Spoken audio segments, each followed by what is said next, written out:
সম্মানিত দর্শক, আন্তরিক শুভেচ্ছা নিন। চারিদিকে যখন কেবলই অরাজকতা এবং অস্থিতিশীলতার খবর, তার মধ্যে তুলনামূলক একটি ভালো খবর দিয়ে আজকে আমার আলোচনা। তবে খবরটি আপনাদেরকে দেওয়ার আগে চলুন প্রেক্ষাপটটি একটু সংক্ষেপে জেনে নেওয়া যায়। ঢাকা শহরে বা বাংলাদেশের অন্যান্য বড় বড় শহরে যারা আমরা বসবাস করি, তাদের কাছে একটি অত্যন্ত পরিচিত নাম, সেটা হচ্ছে গৃহকর্মী বা গৃহশ্রমিক। যদিও আমরা অধিকাংশ ক্ষেত্রেই তাদেরকে মানুষ মনে করি না, কাজের বুয়া বলেই তাদেরকে আমরা ডেকে থাকি। তারা আমাদের জীবনে অপরিহার্য অংশ হওয়া সত্ত্বেও তাদের প্রতি যথেষ্ট সম্মান আমরা জানাই না। সুতরাং এই যে কাজের বুয়া যাদেরকে আপনারা বলে থাকেন, বা আমরা যাদেরকে গৃহশ্রমিক বলি, যে বাংলাদেশে এরকম বিশাল এক জনগোষ্ঠী গৃহশ্রমিক হিসাবে কাজ করে, যা আমাদের বাসাবাড়িতে রয়েছে, আমাদের চারপাশে রয়েছে। বাংলাদেশে প্রকৃত অর্থে গৃহশ্রমিকের সংখ্যা কত, এর কোনো সঠিক হিসাব আসলে পাওয়া যায় না। নানা পরিসংখ্যান বা নানা কর্তৃপক্ষ নানা হিসাব দেয়। যেমন বাংলাদেশ পরিসংখ্যান ব্যুরো কর্তৃক পরিচালিত লেবার ফোর্স সার্ভে 2022 অনুসারে বলা হয়েছে যে প্রায় 16 লক্ষ শ্রমিক গৃহকর্মে নিয়োজিত রয়েছে, যাদের প্রায় 81% নারী। অন্যদিকে ইউনিসেফ এবং বাংলাদেশ পরিসংখ্যান ব্যুরো বা বিবিএস কর্তৃক 2019 সনে পরিচালিত একটি সার্ভের তথ্য অনুসারে বাংলাদেশে গৃহকর্মে নিয়োজিত শিশু শ্রমিকের সংখ্যা 11 লক্ষ, এবং যাদের প্রায় 90% হচ্ছে মেয়ে শিশু। আমরা খুব ভালোভাবেই জানি যে এই যে গৃহকর্মে নিয়োজিত শ্রমিক, তারা কতটা অত্যাচার এবং নির্মমতার শিকার হন। প্রায় প্রতিদিনই পত্রিকার পাতা খুললে কিংবা টেলিভিশনের স্ক্রিন খুললে আমরা দেখতে পাই কোথাও না কোথাও এই গৃহশ্রমিকরা নানা ধরনের নির্যাতন, নিপীড়ন, যৌন শোষণ, নির্যাতনের শিকার হচ্ছে। বিশেষ করে যারা শিশু গৃহশ্রমিক, তারা অত্যধিক মাত্রায় নির্যাতনের শিকার হচ্ছে। এসব নির্যাতনের মধ্যে উল্লেখযোগ্য হচ্ছে, যেমন তারা ন্যায্য মজুরি পায় না, খুবই নিম্ন মজুরিতে তাদের কাজ করতে হয়। তারা সময় মতো মজুরি পায় না, তাদের কাজের কোনো চুক্তি নেই, তাদের নির্দিষ্ট কোনো কর্মঘণ্টা নেই, তাদের কোনো ছুটি নেই। শুধুমাত্র হয়তো বছরে দুইবার তাদেরকে ছুটি দেওয়া হয়, কিন্তু সাপ্তাহিক কোনো ছুটি নেই, অন্যান্য কোনো ছুটি নেই।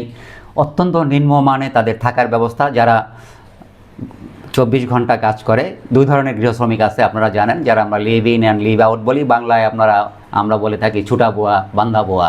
সুতরাং যারা বান্ধা হিসাবে কাজ করে, তারা অত্যন্ত নিম্নমানের পরিবেশে তাদের থাকার ব্যবস্থা করা হয়, তাদেরকে পুষ্টিকর খাবার দেওয়া হয় না।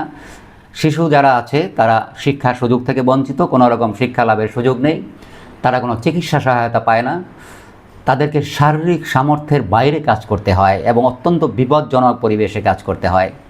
সর্বোপরি অধিকাংশ গৃহশ্রমিকরা ভয়াবহ শারীরিক, মানসিক নির্যাতন এবং যৌন নিপীড়ন ও নির্যাতনের শিকার হচ্ছে, এ কথা আমাদের সকলেরই জানা আছে।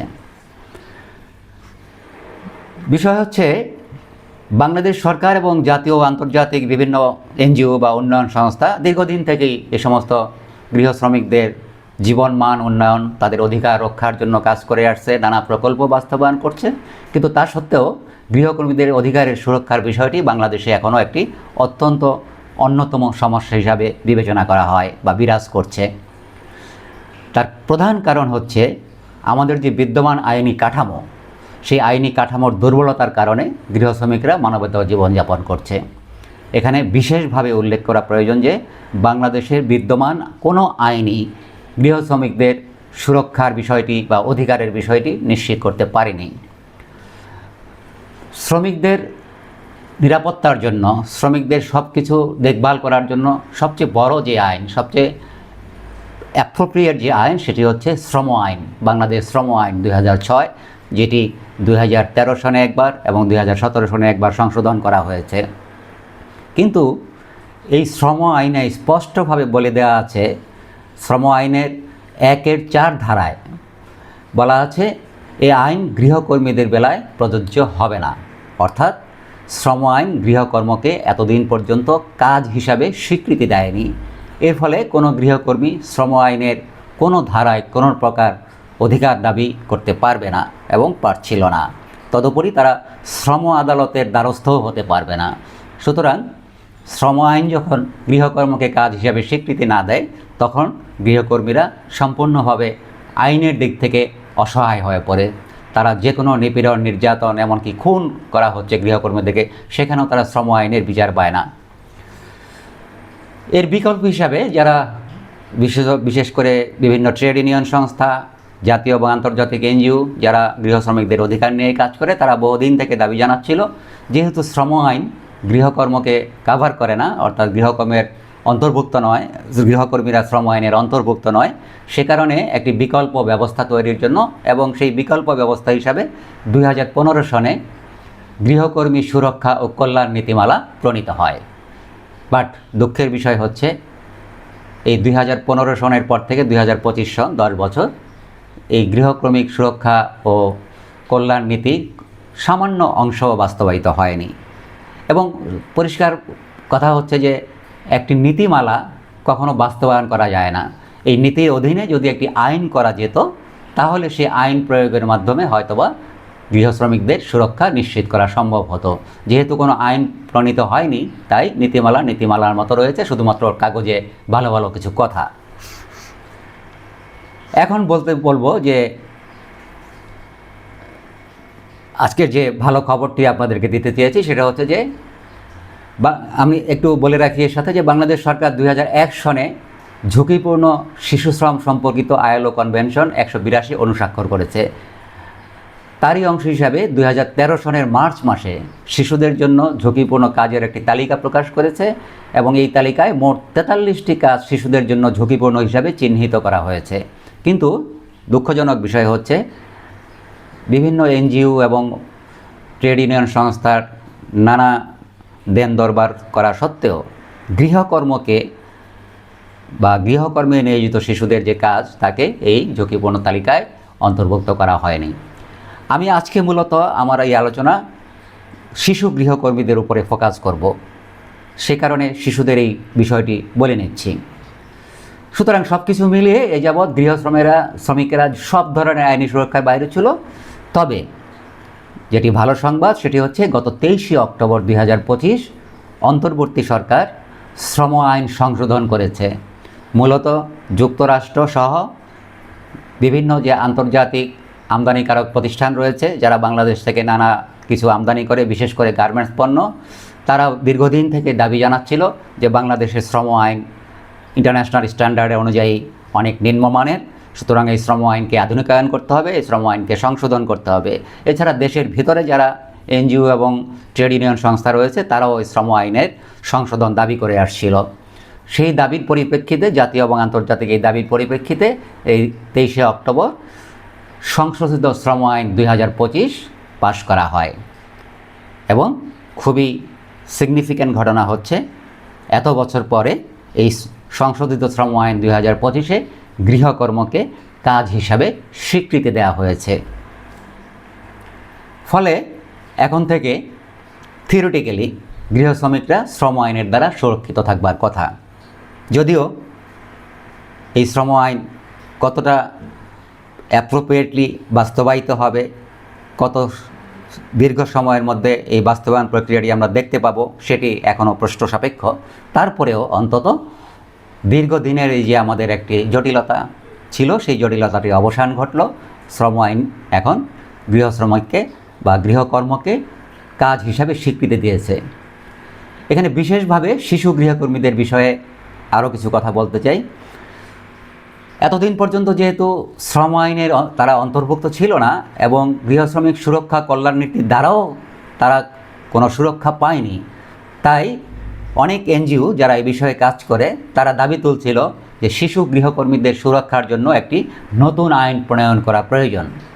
তবে এখন আমার ধারণা, যেহেতু শ্রম আইন শ্রমিক বিষয়ক বাংলাদেশের সবচেয়ে বড় আইন, সবচেয়ে কার্যকর আইন, সেই আইনে যেহেতু এখন কাজ হিসাবে স্বীকৃতি দেওয়া হয়েছে গৃহকর্মকে, সুতরাং নতুন আইন করবার আর বোধ করি প্রয়োজন নেই। কারণ শ্রম আইন 2006 বা সংশোধিত শ্রম আইন 2025 সেখানে সুস্পষ্টভাবে বলা হয়েছে যে 14 বছরের নিচে কোনো শিশুকে কোনো ধরনের কাজে নিয়োগ করা যাবে না। অতএব 14 বছরের নিচে যে শিশুরা আছে গৃহকর্মী হিসাবে, তারা অটোমেটিক্যালি শ্রম আইনের দ্বারা সুরক্ষিত থাকবে, শ্রম আইনের দ্বারা মামলা করা যাবে, তাদেরকে নিয়োগ করা যাবে, নিয়োগ দিলে আইনগত ব্যবস্থা নেওয়া যাবে। এবং শ্রম আইনে বলা হয়েছে 18 বছরের নিচে কোনো শিশুকে ঝুঁকিপূর্ণ কাজে নিয়োগ করা যাবে না। আমি খানিকক্ষণ আগেই উল্লেখ করেছি যে সরকার যে ঝুঁকিপূর্ণ কাজের তালিকা শিশুদের জন্য করেছে সেখানে গৃহকর্মকে অন্তর্ভুক্ত করা হয়নি।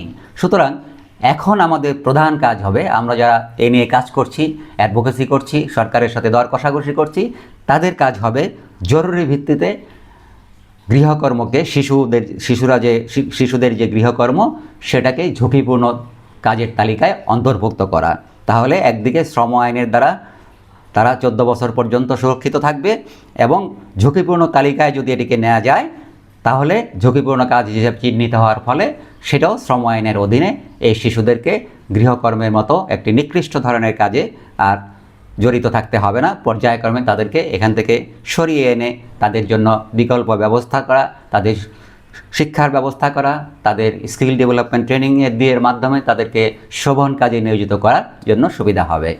সেই সাথে একই সাথে আমাদেরকে এই সংশোধিত শ্রম আইন 2025 যাতে যথাযথভাবে বাস্তবায়িত হয় সেজন্য নজর রাখতে হবে এবং সংশ্লিষ্ট যারা কর্তৃপক্ষ, বিশেষ করে শ্রম ও কর্মসংস্থান মন্ত্রণালয় যারা শ্রমিকদের সমস্ত কিছু দেখভালের দায়িত্ব রয়েছে, তাদের সাথে এই বিষয়ে ঘনিষ্ঠভাবে কাজ করতে হবে যাতে এই সংশোধিত শ্রম আইন 2025 বিশেষ করে শিশুদের জন্য, শিশু গৃহকর্মী যারা আছে তাদেরকে প্রতি সুরক্ষার জন্য এটি কার্যকরভাবে প্রয়োগ করা হয়। সুতরাং হাজার খারাপের মাঝেও তত্ত্বাবধায়ক অন্তর্বর্তী সরকারের নানা যে ব্যর্থতা আমরা সবসময় আলোচনা করে থাকি, সেই নানা ব্যর্থতার মধ্যেও এটি একটি আমি মনে করব উল্লেখযোগ্য ভালো জিনিস যে তারা এটি করেছেন। যেভাবেই করুক না কেন, আন্তর্জাতিক প্রেসারে হোক আর জাতীয় এনজিও এবং ট্রেড ইউনিয়ন সংস্থার প্রেসারেই হোক না কেন, সুতরাং কাজটি ভালো হয়েছে এবং এটি আমাদের জন্য একটি সুসংবাদ। এবং আমাদের যে শিশুরা লক্ষ লক্ষ শিশু গৃহকর্মী নিয়োজিত আছে, আশা করি তারা এই শ্রম আইনের নতুন সংশোধিত শ্রম আইনের দ্বারা তাদের অধিকার সুরক্ষিত হবে। সবাইকে ধন্যবাদ।